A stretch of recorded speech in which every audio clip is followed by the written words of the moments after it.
What is up, my dude and dudettes, and welcome back to TellerTube. In today's video, we're going to be looking at the subreddit r/choosingbeggars. If you're new to my channel, be sure to subscribe, as it would really help out my channel and allow me to continue to make these videos for you guys. And with that being said, sit back, relax, and enjoy the video. A tale of a wrecked car. So I had this wrecked car, my wife crashed it into something, it turned out to not be repairable for less than the replacement cost, and it was sitting in my driveway gathering dust. I was planning to give it to a charity or the like for a tax deduction. I mentioned this to my coworker, and a bit later she asked me if she could have the car. Honestly, this was no problem. I told her that I'd been planning to donate it, but we could probably just give it to her at most. We might want her to pay what we'd have made off the donation, very little. But wrecked car, so I asked why she wanted it because the car was not safe to drive. Turned out she was involved in a parking dispute with her neighbors, so she wanted it to park on the street as a sort of blockade. I noted that this wouldn't work as it was obviously a wrecked car, couldn't be registered or insured as it was trashed. And so parking it on the street would get a massive ticket. The ticket for that here is upwards of $3K. She says that wouldn't be a problem because no one would notice it there. I point out she's trying to block her neighbors, they definitely notice and have every reason to want to get the thing ticketed or towed. So she suggests I give it to her without a bill of sale, that way the police wouldn't know it was hers to give her the ticket.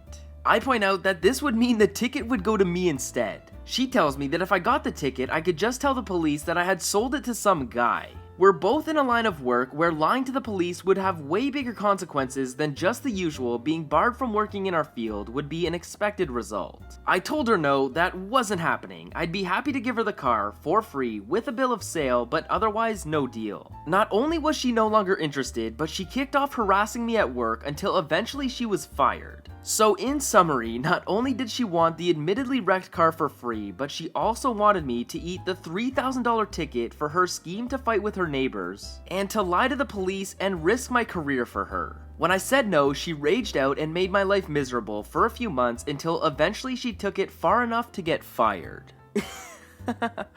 Okay, Karen, you have to be kidding. Yeah, just sell me the car, and if the police come asking, just say you sold it to some random guy. Shake my head. First choosing beggar encounter over a Wi-Fi adapter. So I was selling my gaming PC on OfferUp and got a mass amount of offers, and among them was a younger kid who just wanted something affordable to play Fortnite with his friends. So I gave him priority despite the fact that he was willing to pay the asking price while everyone else was lowballing. I explained to him that there was not a built-in or external Wi-Fi adapter and that I was always hardwired to my internet.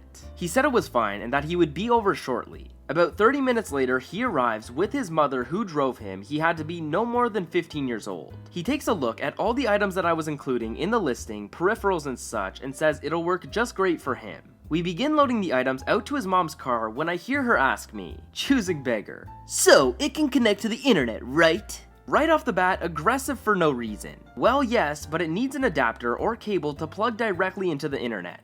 So where's that piece? I already told your son that I do not have the piece as I use the cable to plug in directly. Well then, you should drop the price $100 to compensate for that. I could tell her son was getting embarrassed as he began to load the items into her car even quicker. No, sorry, the price was already agreed upon. At this point, her son had already given me the money. Well, the part we need is super expensive, so the price of the computer should be lowered so we can get that piece. Ma'am, the piece is literally $20 at Walmart, or you can just find a cable for cheaper. No, we are not leaving until we get the piece that we are entitled to. I honestly was so over it that I went inside and found a 3-foot Ethernet cable that no one at my house was using and gave it to her. This is it, it's tiny, it won't reach from his room to the internet. Well, your son already paid me and I'm being nice and giving you the cable for free, so please take it or leave it. I'm going back inside. I told her son to enjoy the computer and let me know if he had any problems, and then promptly walked back into my house and closed the door. After about 5 minutes of sitting in front of my driveway, they left. I know this isn't as crazy as other stories I've read on here, but I'm still dumbfounded that she wanted to haggle the price $100 for a $5 cable.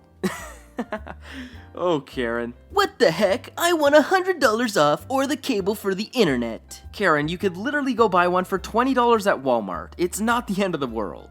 Tangled with a choosing beggar over a Memorial Day pontoon boat rental. So I work at a marina that rents out pontoon boats for full days and half days, 10 hours and 5 hours respectively. I had a dude try to get a deal for me for a pontoon boat rental to go tubing on Memorial Day with no reservation whatsoever. I said no on money, but I like saying yes, so I said I could let him have the boat an extra hour. He agrees. Boat rental is at 1 and goes to 7 now because I gave him an extra hour. Now, some people show up a little late and I work with them on getting their entire 5-hour half day, because usually they're wrangling kids and I want people to be stress-free when they rent from us, so I'm pretty relaxed about when they come back. This dude shows up 45 minutes late with no excuse, with just his wife and grown daughter, while still wanting his extra hour. I love giving deals and stuff, but this dude isn't even trying to meet me halfway. Then he says he didn't want to buy a tow rope for his tube, so he has to borrow one of ours. We don't rent tubes, so we don't have any ropes like that. He knows this because he asked earlier on the phone. Pretty presumptuous of him not to buy one, assuming we would let him use one free of charge. We make one out of 2 shorter ropes meant for tying to the pier. Now, with the rope done, I ask, where is the tube? He responds, "Oh, I haven't opened it yet. Do you have a pump we can use to blow it up?" At this point, I'm so close to just being like, you want me to ride it for you too? So in the back of the garage, we have an air compressor. I wheel out and get to filling this tube with a nozzle that obviously isn't meant for his tube. Then he starts criticizing that it's taking too long and we're losing daylight, the choosing part, lol, after getting an extra hour from me, after being 45 minutes late to his own reservation, asking us for ropes we don't have, and asking us to fill tubes we don't sell or rent. And of course, asking for a deal on the whole thing, the beggar part. So we finally get them out on the water and all was good. They left the boat like really dirty for only a few people with wrappers and stuff, but that's not the biggest deal in the world. Then I get a text from him later that night asking about a rental for the 4th of July. That might not sound crazy to most people, but we sell out boat rentals for that day on the 5th of July the prior year. You might be thinking, well, it doesn't hurt to ask, I guess, and you'd be right. But he didn't leave it at that. Our motel/marina is owned by a popular boat dealership in town, so he started asking about us bringing a boat we're trying to sell down to the marina just for him on the 4th of July. The biggest boat rental day of the year, just because he's so special. We said no, lol. So I just want to wrap this up by mentioning we go really hard and above and beyond for our customers. Our motel has guests coming every year for 30 plus years, and the boat dealership remains close with all their customers. Loyalty is important to us, so we make sure we're plenty loyal to them too. But this guy from out of state, being presumptuous, asking for a deal on the holiday, showing up late, criticizing us for taking too long, and had never been a customer before. It's just not how to behave or conduct business. Hey, yeah, I know we're late and all, but I still want that extra hour. Oh, also, I need a pump and rope for the tubes. Chop chop, we're running out of daylight here. Apparently a wedding dress isn't a good enough wedding gift. So my sister-in-law and brother-in-law had a quick romance. They started dating after a month of knowing each other, got engaged after 4 months of dating, and got married a month after being engaged. They planned on a year engagement, but wanted to move in together. Sex. They wanted to lose their virginity, think Westboro Baptist Christian. So, they announced that they were going to get married in a week via text message. They informed my parents-in-law that they would use their backyard and insisted that we all pitch in to help.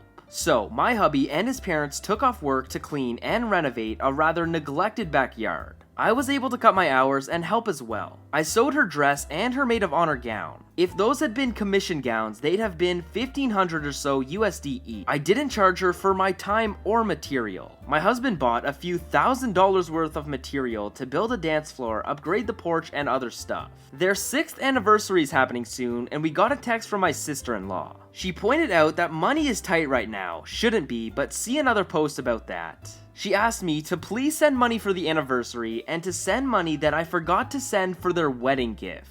I pointed out that the gowns and the wedding was her gift. She texted back that a dress to be worn once was hardly a good wedding present, and I was a booger.